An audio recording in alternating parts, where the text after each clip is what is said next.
Hello, BookTube, and welcome back to Epic Comic Book Wednesday. This is a weekly series of videos that Michael K Vaughan and I do for our 4 viewers where we talk about comic books. Some sort of comic book theme or subject, or in this case, one particular issue. And one of the pyrotechnic attractions of Epic Comic Book Wednesday, for the 4 of you who watch, derives from the fact that this was once upon a time an ordinary event on Mike's channel. And I horned my way in. And the price I pay for that is that he picks what we talk about every week. And that can lead to disaster. Because sometimes his taste in comic books is reputedly deplorable. Except when it precisely coincides with my own. And this could scarcely be a better example of the latter. He has chosen for today to talk about one particular comic book. Adventure Comics from number 247 from 1958. This is a classic cover where the boy in the bubble is saying, "I'm sorry, Superboy, but we can't admit you into our superhero club. Your low score on the tests we gave you proves your powers are too ordinary." That's Cosmic Boy, Lightning Boy, and Saturn Girl. They're all voting no. And as you can see, Superboy is stunned.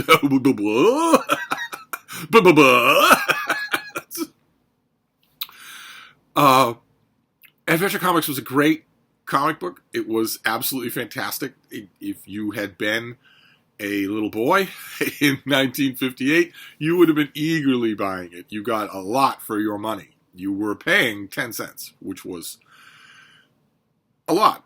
That was an hour of an allowance, or more sometimes, on a slow day. If you were one of those lucky swats who had a paper route, well, sure, then you were rolling in dough. But otherwise, no. Especially if you had parents who were expecting you to do household chores for free because you were getting fed and raised right. So it was no small investment, but Adventure Comics was worth it. You got a number of different stories. It's true that at this particular time, the backup stories were dumb. I'm not sure that a little boy in 1958 would have said that.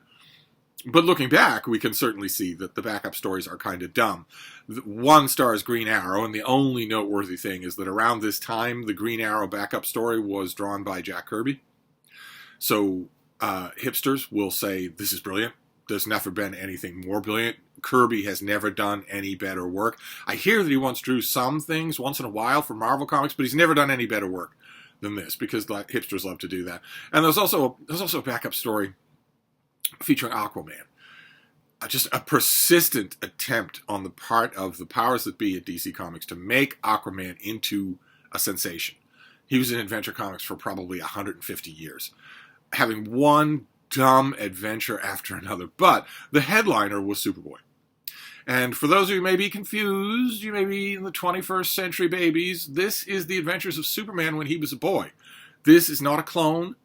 This is not the son of Superman, who's incredibly gay. This is not any of the takeoffs on this. This is the adventures of Superman when he was a muscular teenager fighting crime in a small Midwestern town in the middle of the 20th century.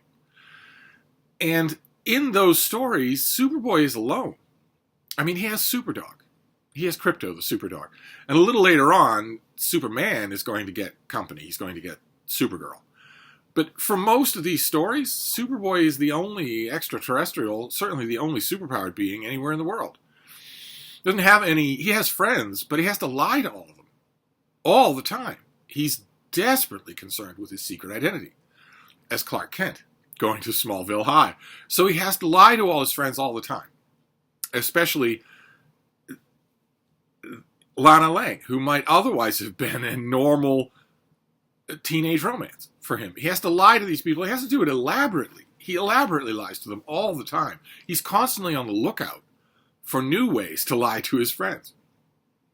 He confides in his parents, his foster parents, Ma and Pa Kent, but he knows perfectly well, thanks to his super energized brain, that he is an orphan, not only of his natural born parents, but of a whole world. That he is pretty alone. So the idea that he would meet superpowered teenagers, well, if you saw this issue on the metal spinner rack at the dry goods store, you would have snapped it up right away. 10-cent price notwithstanding. You would have snapped it up right away. And this cover has become iconic. A few Adventure Comics covers have become iconic. When a comic book cover becomes iconic, you get this in the first issue of Dark Knight Returns as well. It will be parodied and updated a million different times. As you can see, DC has done that a number of times. This was a modern reboot of Adventure Comics. There's the same storyline, only very much updated. Very much. Superboy is still astounded that he is going to be rejected. But the look is different. And DC Comics uses this a couple of times, this particular thing, a couple of times to update the story, where they are going to reprint Adventure Comics 247. They're going to reprint the adventure anyway. In all of these issues, that's what they're going to do. They're going to reprint that adventure anyway. And they also reprinted it in their fantastic archive edition line of the Legion. These hardcovers that came out and were numbered, and the archive edition was pretty booming business for DC for a long time. They had dozens of them about Batman, a whole bunch about Superman, a whole bunch about World's Finest, a whole bunch of other things too. If you'd been assiduously collecting these things, they weren't cheap. Is that right? Are you going to tell me what you cost? Well, it doesn't matter. They weren't cheap. They were $50 or more. But if you'd been collecting them, you would now have a gigantic bookcase full of these things that aren't made anymore, and some of them are, I imagine, collectible. And they did a gigantic run of the Legion of Superheroes, a dozen volumes or more. And they start out with issue number 1. And you can recognize a bit. Those are those 3 characters from this cover. That's Lightning Lad, Saturn Girl, and Cosmic Boy. And Superboy. This is an original cover drawn by Curt Swan, the great Superman artist. And the great, I might add, Superboy artist, and also one of the greatest Legion artists. Because that's what we're talking about here. We're talking about the Legion of Superheroes. You have the cover reprinted there again as, oh, I'm sorry. Did you notice my Legion flight ring? Wouldn't be a Legion episode without one, now would it? But we go back to 1958. We go back to this issue. This was written by Otto Binder, and it was drawn by Al Plastino. It's not any kind of artwork to write home about. It's fairly simple. And in this story, young Clark Kent meets a young man who's a stranger in town who greets him as Superboy. Hello, Superboy. And it rocks him to his core because, like I said, young Clark Kent is obsessed with lying to everyone. He's obsessed with keeping his secret identity a secret. He meets another boy while he's flying as Superboy who says, hello, Clark Kent. Then he meets a young girl who says, give my regards to your parents, Ma and Pa Kent. So he feels that something's going on here. His secret is out, and it is immediately revealed. The teenagers immediately reveal themselves as being from the future. They've come back in a time bubble to have a little fun with Superboy, first of all. A little prank. They bring back 20th century clothing so that they can prank him just a bit, because in the future, his secret identity is known. But also, they have a larger motive in mind, which is to ask him to join their superhero club 1,000 years in the future. They say, we are from the future. Naturally, we know your life story from historical records. They say, we want to make you a member of our special club whose members perform super feats in the future. You would be the greatest superhero of us all. And I want to point out here, I won't make any huge claims for this issue, but when Otto Binder gets a small detail right, he was not good with big details at all, no matter what he did. But when he gets a small detail right, he gets it really right. I don't know that I believe any of the apocryphal comments that used to be made that this line that I'm going to show you originated from someone else. I wouldn't be surprised if it came from him. When Cosmic Boy says, you would be the greatest superhero of us all, Superboy immediately responds with a one line that perfectly sums up this character, perfectly sums up the Midwestern modesty that he learned from the Kents. It perfectly sums up the character of Superman later on. He says, I just do my job. And he looks down a little. He's a little bit ashamed that they would be venerating him. But he gets in the time bubble with them because Smallville is quiet at the moment. Smallville never stays quiet. I don't know how he thinks that a rogue volcano is not going to erupt in the middle of town, but they go 1,000 years into the future in their time bubble. And our three characters have jetpacks. Superboy, of course, can fly on his own, and they show him this new hyper-advanced Smallville.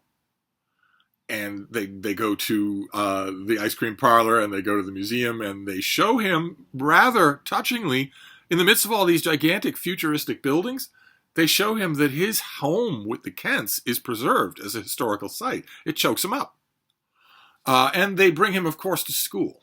They bring him to high school, of course, where a teacher is demonstrating the historical superpowers of Superboy using a Superboy robot. And it malfunctions. And just as it's malfunctioning, these teenagers show up with the real Superboy. And they say, here's Superboy in person. We brought him into our time from the 20th century. The teacher doesn't miss a beat. It doesn't even gape. Not even an eyebrow raise. Just says, how fortunate. Please finish the demonstration, Superboy, so my class doesn't fall behind in history studies. Imagine if you were a high school teacher. Imagine Bill Rutenberg. If you were a teacher and somebody said you were doing a class presentation about George Washington and the class presentation went wrong, someone walked in the door of the classroom and said, well, no need to worry, I've got the real George Washington here. Would you just say, well, please continue so we don't fall behind in our lessons. These teenagers take Superboy to their clubhouse, where we can see there are a number of other people. And they are going to induct him into their superhero club, but first they need to give him some initiation tests. Can you actually cut the mustard? Are you good enough to be in our club? One point that I want to make, and I'll save most of my commentary for the end, but one point that I want to make out here is going to feel strange to you completely feral sociopaths in training, young people, especially teenagers, who were born in the 21st century. So you're completely feral, you have absolutely no social skills, and almost certainly you are going to shoot up a school or a bus or something like that in only about 10 years. You've been pumped full of mind-altering medications since you were babies. You're never going to be off it. No one has any idea what it does to you. You have no social ties whatsoever. You live on your phone, staring blankly into a screen that scrolls all day long. You break from that to play video games. Mindlessly, your face washed over with low-level radiation 12 hours a day. But, so the point I want to make here is going to seem a little strange to you. This whole premise is going to seem a little strange. But in the 1950s and the early 1960s, clubs were a big deal. You like to form one, you would have official bylaws, you were honored if you could join one. Clubs were a big deal. Teenage clubs were a big deal, provided they were wholesome, provided they had no delinquent ulterior motives. So Superboy wants to join this club, but he needs to prove that he can cut the mustard, which means that he has to compete against a club member to see who can solve a series of catastrophes that just happen to happen. The club members have one superpower each. Superboy has a giant panoply of superpowers, so he's not really worried that he won't be able to pass these tests. The first one seems fairly easy. It's a salvage operation. A priceless museum statue has somehow ended up at the bottom of the ocean. and somehow or other, the 30th century salvage technology cannot retrieve it. I want to point out here, I won't overanalyze this issue, of course, but I want to point out that 20th century salvage technology, at the time when this issue was made, could have salvaged this statue. But instead, the Legion has to help. The Legion has to salvage this statue. Superboy is matched against Saturn Girl, whose superpower is that she can cast her thoughts into other people's heads. She can brainwash people, essentially, for one bolt of thought to get them to do what she wants. Of course, Superboy flies off with her, and you can see he's fairly self-confident. She's got this junky jetpack? He can fly. He figures, and also, what are her thought casting powers going to be able to do to salvage a statue? Nothing. So he figures that he will get there at super speed, finish the whole thing, and get back to the clubhouse before she even arrives on the scene. But as he's going, he sees that Superboy robot has gone amok and is running away from its professor. He feels that he has to do something about that, so he goes to stop the robot, and we get an astonishing revelation. Something your eye will pass right over it, but it's an astonishing revelation, which is that this 30th century Superboy robot is more powerful than Superboy is. He can't physically stop it.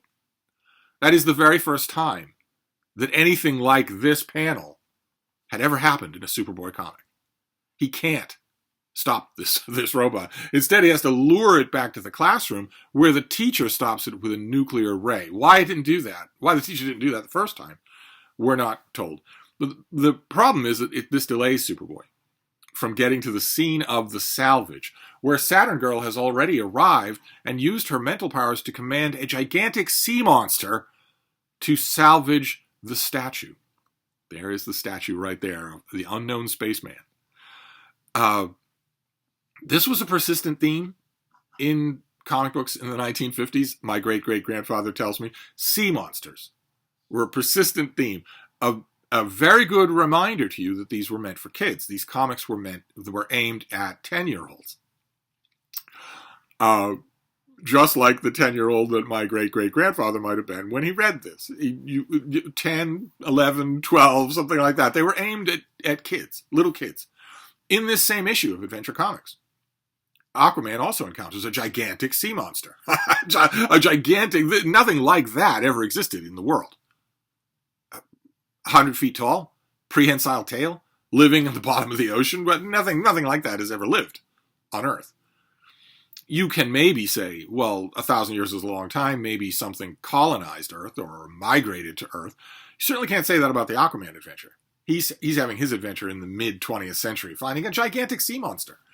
But Saturn Girl commands this sea monster to bring the statue to the surface. Just as Superboy is arriving, she says, well, you can be a gentleman if you want. You lose. But you can be a gentleman if you want and carry this to shore for me. If you were a 21st century reader of comics, you would say, well, then Saturn Girl would have failed. She didn't succeed. She didn't salvage the thing. The monster brought this thing to the surface. But what's it supposed to do? Carry it all the way to shore? Bring it to the museum and then terrorize the neighborhood? But Superboy refuses to tell anybody at the clubhouse about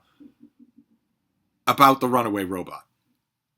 He worries that it's going to seem like he's just whining. Like he's just coming up with an excuse of some time, even though the excuse can be verified.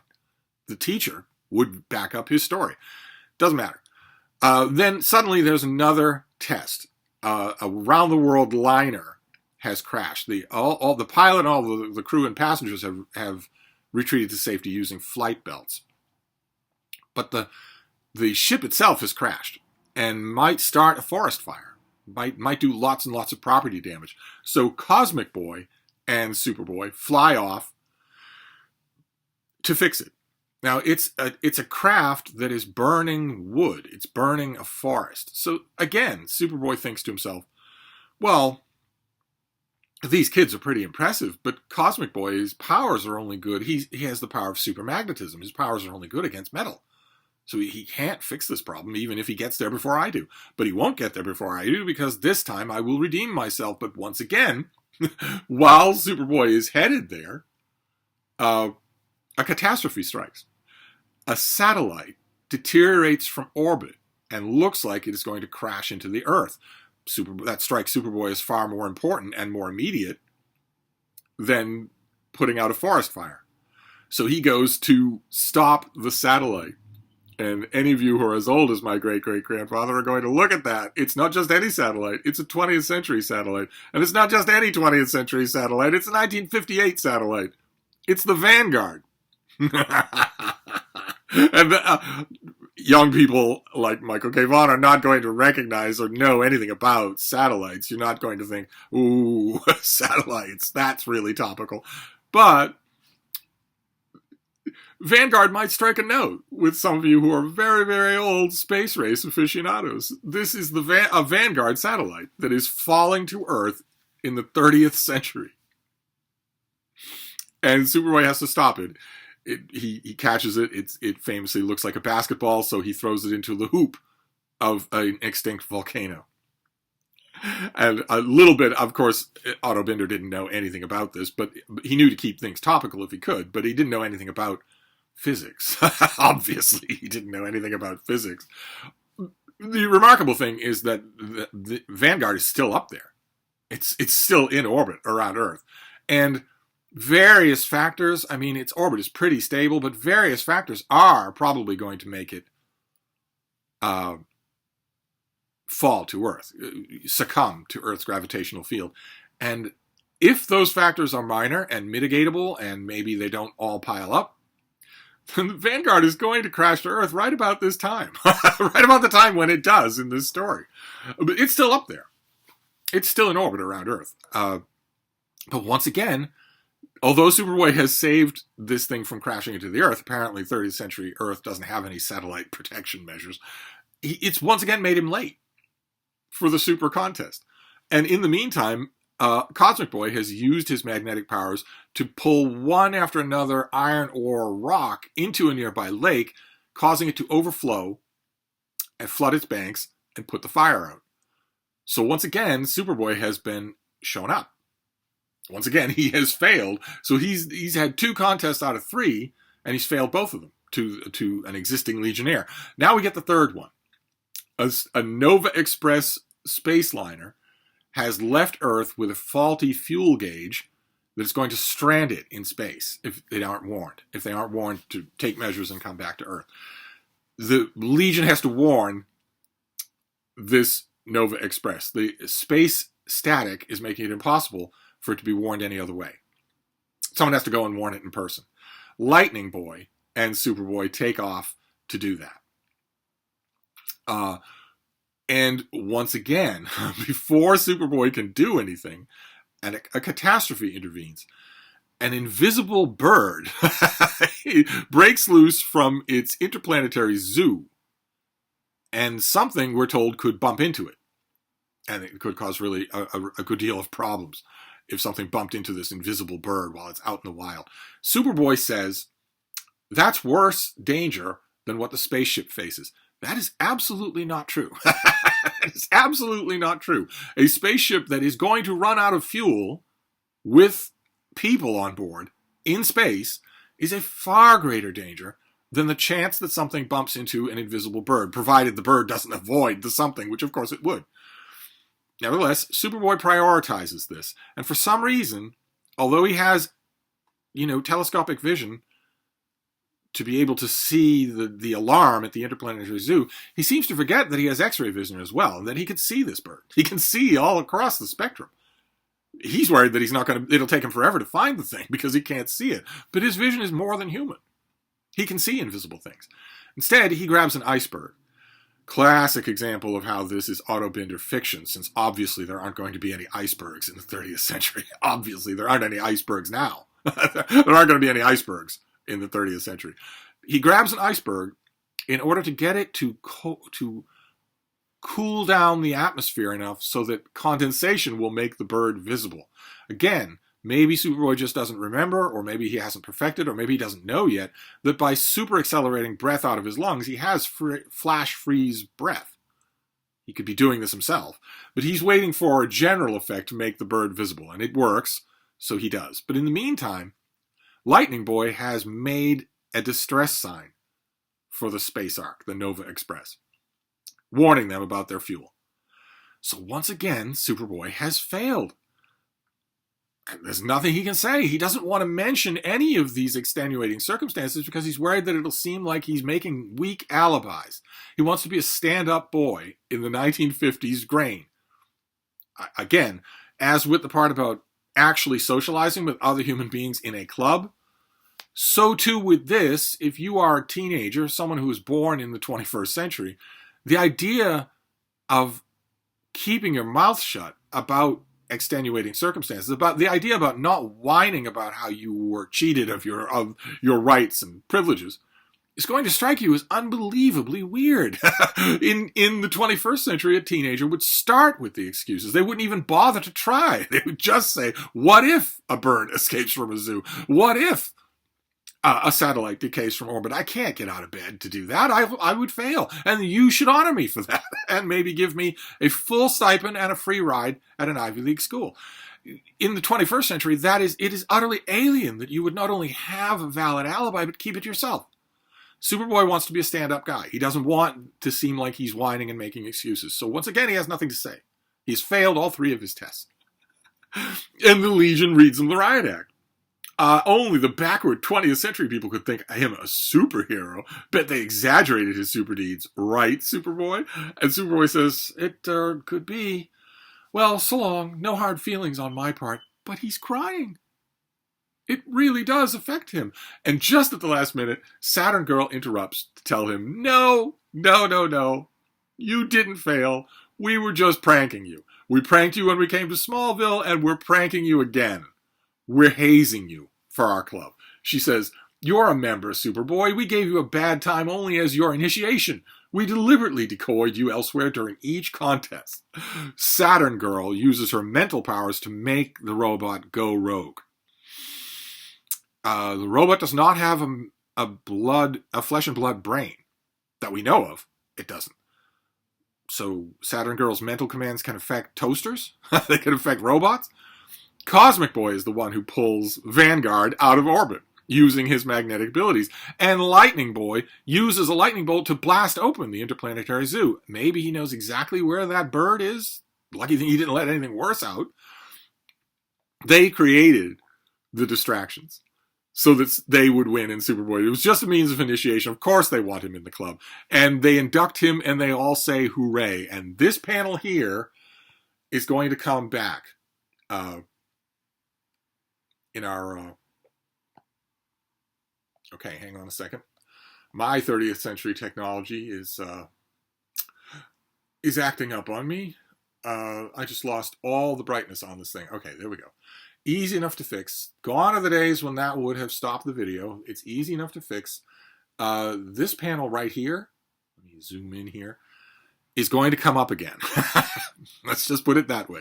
This is going to come up again. Notice, you see, it's not just the 3 characters who show up in Smallville. And in panel after panel, we have seen that there are more people in the Legion. See, here's another panel to give you a good idea. There are a number of people in that room, not just the 3 characters who came to Smallville. And here we get them all cheering Superboy on. And this is going to be important. Now, I think it's obvious that this was the original coloring. Of course, no one's old enough to have a copy of this in paper. No one's old enough to do that. But because it came out, what? A long time ago, 60 years ago, more than that. Or not, a little bit less than that, 50 years ago. So nobody has a paper copy of Adventure Comics 247. But there you have a crowd of Legionnaires. And they are, or rather, club members. And they are welcoming Superboy into the club. And just as they're doing that, there's another emergency. This one is not planned. There's a giant pole, a power rod, that heats a city in the South Pole. And its metal struts are giving way. It is collapsing. They need to do something right away. And before the Legion can get there, Superboy flies there at super speed. No distractions this time. He grabs a magnetic meteorite and uses it to magnetically repel the pole so that it is standing upright. And he salts the clouds with salt in order to create heat lightning to keep the South Pole City warm until the pole can be fixed. Then he flies back to the clubhouse, and before anybody can say anything, he goes to Saturn Girl, the mind reader, and says, I bet you're wondering why I didn't use my super strength to fix the whole thing. And she says, oh, you read my mind. He didn't just read her mind, though. He also used magnetism and lightning to solve this problem. In other words, he got back at the Legion who were razzing him by solving this problem, by fixing this emergency using their own powers. Telepathy, lightning, and magnetism. And they take it in good stride. They've hazed him twice now. They've razzed him twice now. So it's only fitting that he should get in a little bit of razzing of his own. And all is well. They give him an award, and he goes back home. I want to show you a little bit of what I was talking about how lonely Superboy can be. It's never really stressed all that much in these issues. These issues are drama-free. Unlike the comic books that I suspect young Mike Vaughan got at the Metal Spinner Rack from the 90s that were drama amped to the maximum. In the 1990s version of this Superboy, he would have 18 guns in big straps with bandoleros of ammunition, and he would grit, and Rob Liefeld would draw him with tiny, tiny, tiny feet. But not so here. He doesn't brood, but he goes to his father. Superhero number 1. Hey, Dad, in the future, I will be revered. In 30th century Smallville. His father doesn't look like he believes it. And Superboy doesn't look like he's proud so much as that he's shoving it in his dad's face. His father has no idea that this happened, or even could happen.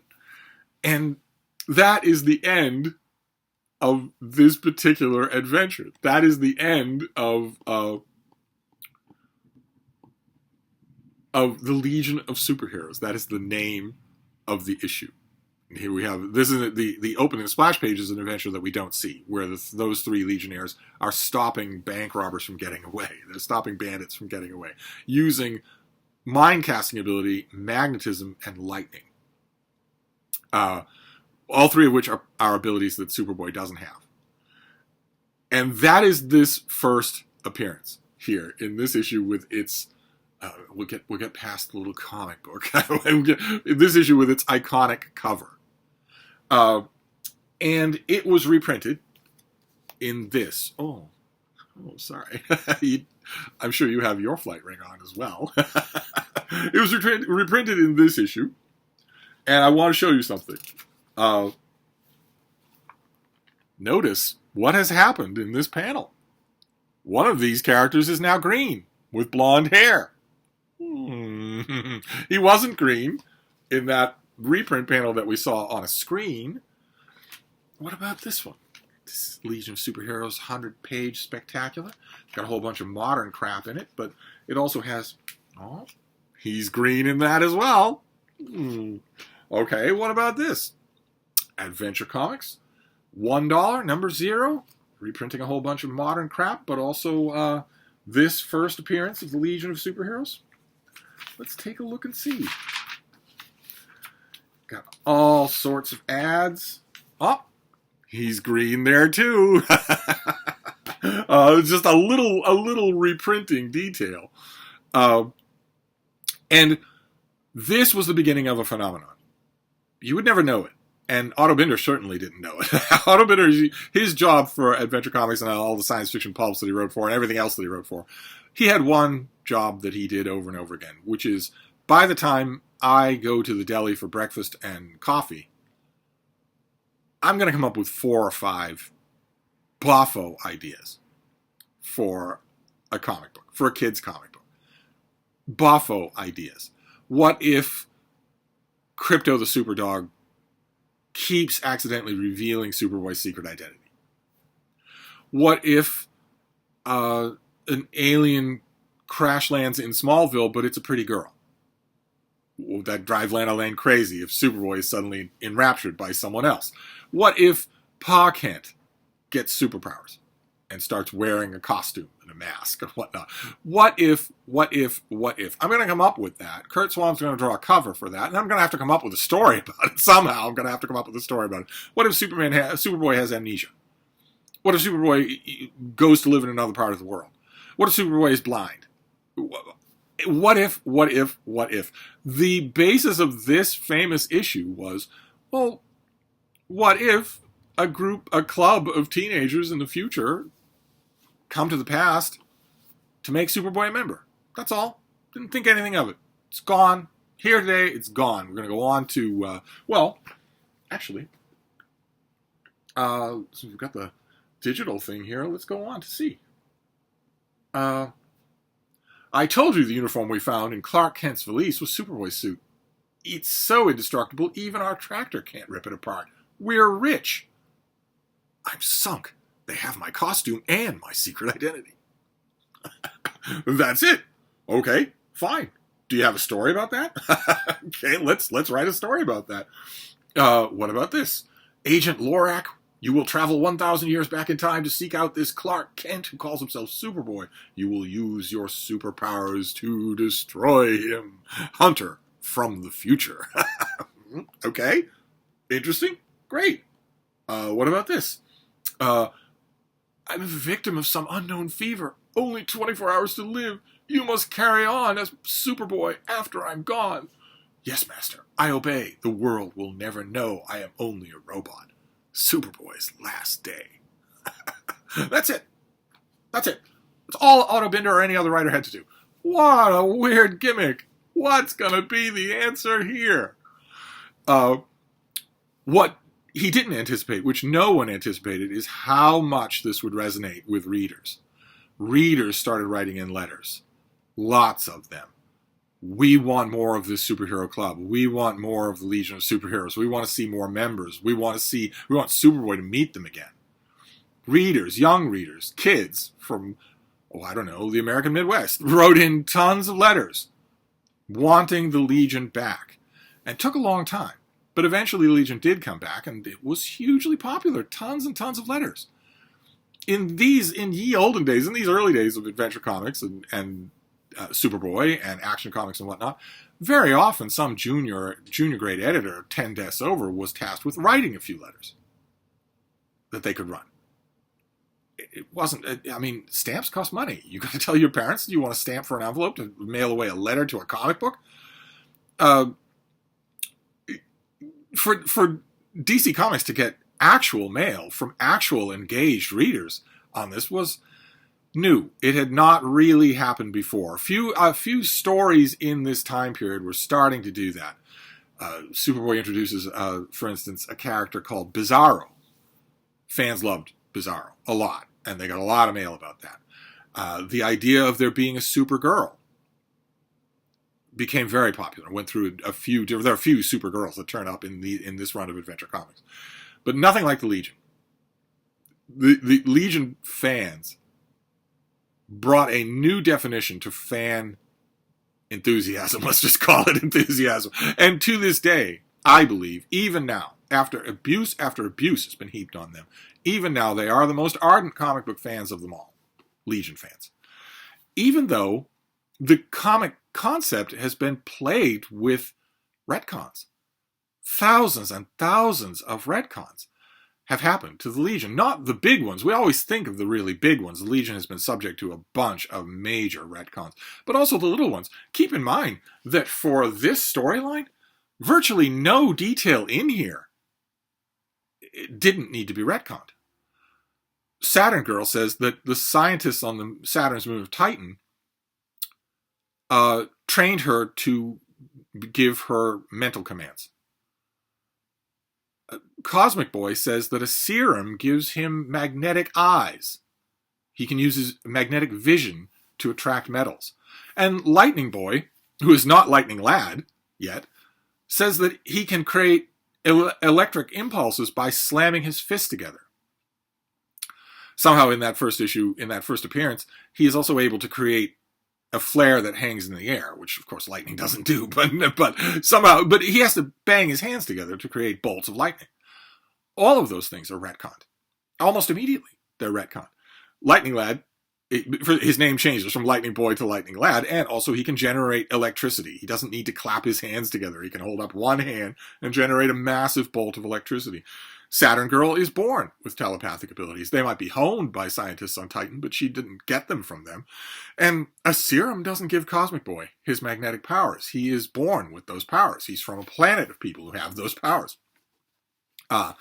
In this first appearance of the Legion, they don't call themselves the Legion. They call themselves just a club. And they say that it would be great fun to induct Superboy as a member. No hint here that Superboy, the memory, the legend of Superboy is what would inspire them to become the Legion. And so on and so forth, right down the line. Even to the appearance of that green character in that final panel. Was that character colored green or not? Is that Brainiac 5 or is it not? Also, in this issue, I might want to point out here something that I'm not generally a big fan of retcons, but one thing that definitely should have stayed true here, I just don't agree with it at all, whether it's the Superman the movie or a million Superboy and Superman adventures that happened after this. Superboy should not be able to travel through time on his own power, no matter how fast he can fly. He should need that time bubble, or something like it, to get to and from the 30th century. He should need that. He should need technology to do that. Time travel is impossible anyway, because the past has already happened, and the future hasn't happened yet. The past is not a place, and the future is not a place. You have to travel. When you travel from place to place. But he should need that. He shouldn't be able to just up and fly through the centuries like that. But you see the bones of it here in this issue. How happy the superhero club is to play around with Superboy and to have him as a member. How wonderful it is. How happy they are to have him and how happy he is to be with them. He admires them. He's flying around in the air with other teenagers. That caught on in a huge way. The Legion, this superhero club, was only the second superhero team ever. In 21st century, when we think of superheroes, we think of teams, right? You think of, if you're a comic book reader, you think of the X-Men. If you're a moviegoer, you think of, well, in DC Comics would be the ill-fated Justice League, but also Suicide Squad. You, of course, think of the Avengers. You might think of the X-Men and the Fantastic Four. We'll see how Marvel screws them up. It's going to be hard to conceptually accommodate a Fantastic Four where all four members are non-binary BIPOC. But we're going to have to do it because that is what's going to happen. But it's going to be hard to do that. It's going to be hard to accept a climactic moment where the ever-loving blue-eyed thing, of course, doesn't have blue eyes. They're brown. Says, it's clobbering time, provided that's okay with you. That's gonna be hard to watch. but we think of superheroes now as synonymous with teams. But aside from the Justice Society of America, not the Justice League, the Justice Society of America in World War II, the Legion of Superheroes was only the second superhero team. And people latched onto it. The second superhero team was all made of teenagers. We don't know that specifically yet, although in 1958, any reader would have said, well, if it's a club, then it's teenagers. Because that was a wave, that was a fad to do, which would be that you have a club. So the teenagers in the future would, of course, form a club, so that it sort of went without saying. Later on, we're told, as the Legion is elaborated, we're told that it's a vast group, and that you have to be a teenager to be a member. Once you get older than that, you leave the team. Whenever it was, decades and decades and decades later, it certainly wasn't for this issue. How could it be that I became aware of the Legion of Superheroes? Not a chance. No one's that old. But when I did become aware of it, I fell in love with the Legion. They are utterly incredible, just utterly incredible. And about 6 or 7 to 8 years ago, I came up with the germ of an idea, fan fiction for the Legion, Legion Victrix, where I play around with the concept a lot. I don't fundamentally alter it. Still have to be teenagers, still fighting for what's right in the future. But I play around with it a lot. And over the years, especially in this last 2 years, Legion Victrix has changed into a trilogy.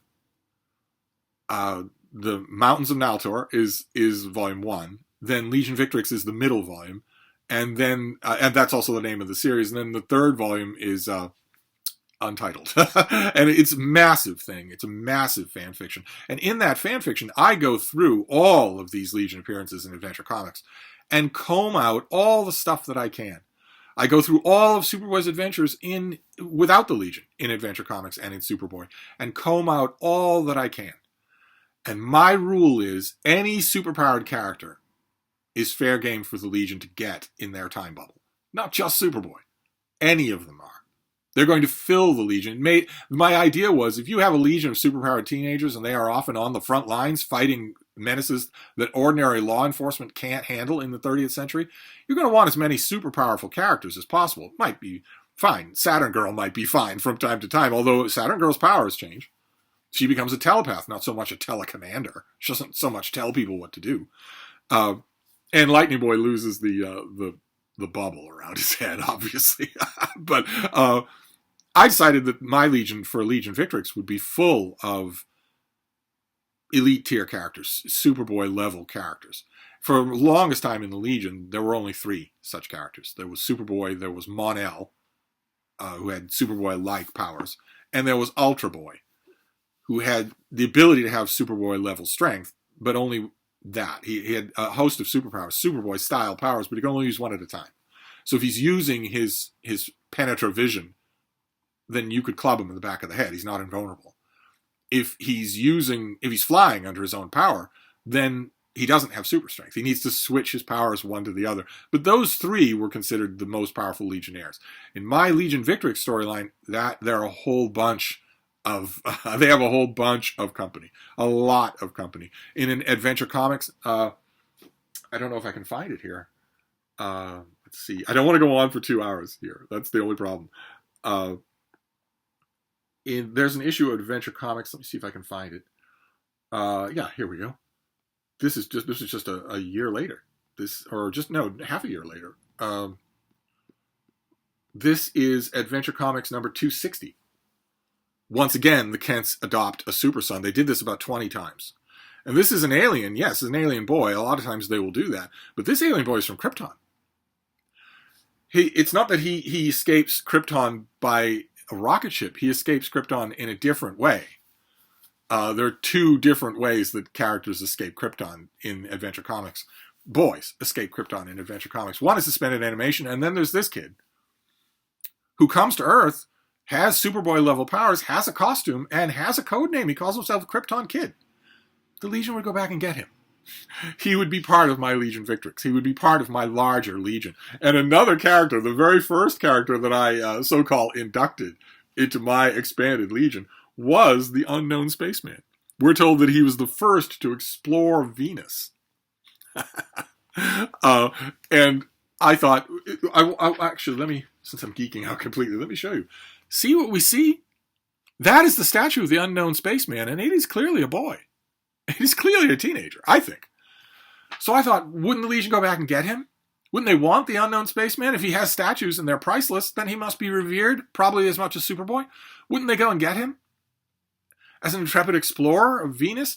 And my Legionnaires say, well, what's the big deal? What's to explore about Venus? And then they remind each other that the Venus of way back when would have been a nightmare, a hellscape, the way it is now. It's a murderous planet. It's because sulfuric acid for clouds. It's got 800... the temperature on the surface can melt metal. It would have been a big deal to explore Venus at the time. So the Legion puts on its environmental suits and goes back in time to find the Unknown Spaceman, and they do. They do find the Unknown Spaceman. But it turns out the Unknown Spaceman is just a construction of the myths of history, of the fact that the historical record is incomplete, hence the unknown part. In reality, the character was stranded on that old semi-barbaric Venus. It had by that point colony cities in orbit in the clouds, but the surface of Venus was barbaric and unexplored. And that character is accidentally stranded there and saved by native Venusian creatures who give him the ability to adapt his body to any environment instantly. So when the Legion gets back there to look for the Unknown Spaceman, they find Adaptolad, who's perfectly happy to come forward and join the Legion. He's perfectly happy to do that, but it's their little secret that he is also the Unknown Spaceman, revered in history, enshrined in the history textbooks. It's their little secret that Adaptolad is actually the Unknown Spaceman. So I have a kind of a Batman thing going on where the Legion is in on a secret identity. They don't usually care about secret identities, but they care about his. They don't want the world to know that Adaptolad was actually the Unknown Spaceman, because they don't want him bombarded, and they don't want to ruin the history books either, because he's a heroic figure in exploration. And that's a perfect example in my Legion, in Legion Victrix, of a whole bunch of characters that I add on who don't have elite level powers. Adaptolad is a really useful Legionnaire. You can go anywhere. He can go anywhere. His body instantly adapts. He will not die in any circumstances. Except, naturally, by natural biological process. He'll age. He'll age out of the Legion. But you can bring him to any kind of planet, and he will adapt. So he's useful as a Legionnaire. Certainly as useful as Matter Eater Lad. But he's not elite tier. But my Legion has plenty of elite tier. Plenty of them. Including Superman Jr., who appears in one issue of World's Finest.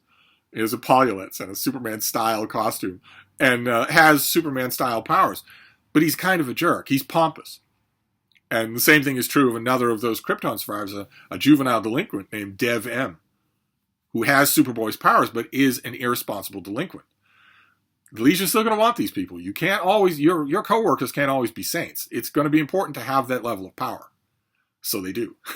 And it ends up defeating them in the short term. But anyway, I'm going on. Sorry. That is our comic for today. It is the first appearance in Adventure Comics of the Legion of Superheroes. It doesn't get any steamer than that. Very happy to have picked this. My only wind of foreboding, what am I going to pay for this? What am I going to pay for Michael K. Vaughan not only picking a Steve comic, but perhaps the Steve comic? What am I going to pay for the privilege of talking to you about Adventure Comics, the Legion of Superheroes? I don't know. I have no idea. Will it be Cable? Will it be Deathlock? Will it be Rom? I don't know. Maybe nothing. Mike and I agree on a lot of comics. Maybe 2024 will be the year of agreeing. He's doing a huge project on Thor. We could talk about Thor a little. That would be great. Anyway, I don't want to keep going, so I'll wrap this up. But this was a joy. This week was a joy. The four of you who watch these videos, that was the Steve Geek Out of the first order. So I'll wrap this up, and we'll see you next week. Thank you, BookTube. And long live the Legion.